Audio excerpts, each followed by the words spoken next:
പഴയ പൂവ്, ചന്ദനം ഇത്യാദികൾ ഇലയിലേക്ക് വെക്കുക. പിണ്ടം നനച്ച ഇലയിൽ വെച്ച് ഇല മടക്കി 3 പ്രാവശ്യം തലയ്ക്കൊഴിഞ്ഞ് നമസ്കരിച്ച് ജലത്തിൽ മുങ്ങുക. എഴുന്നിട്ട് അങ്ങോട്ട് ഇറങ്ങിക്കോളൂ.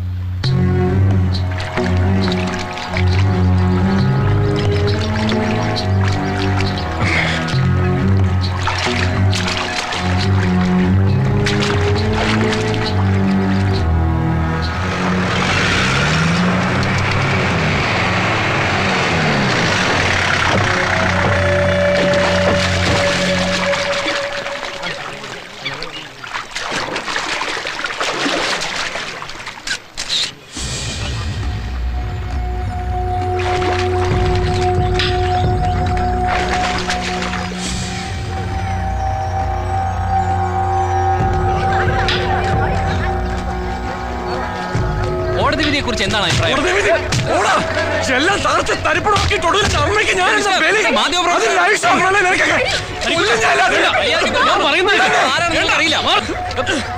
നിങ്ങൾക്ക് എന്താ വേണ്ടത്?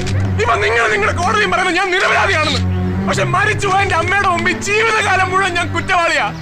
സ്വന്തം മകന്റെ ദുർവിധി ഓർത്ത് ഹൃദയം പൊട്ടി മരിച്ച എന്റെ അമ്മയെ സത്യം ബോധിപ്പിക്കാൻ നിങ്ങൾക്ക് പറ്റുമോ? നിങ്ങളുടെ കോടതിക്ക് പറ്റുമോ?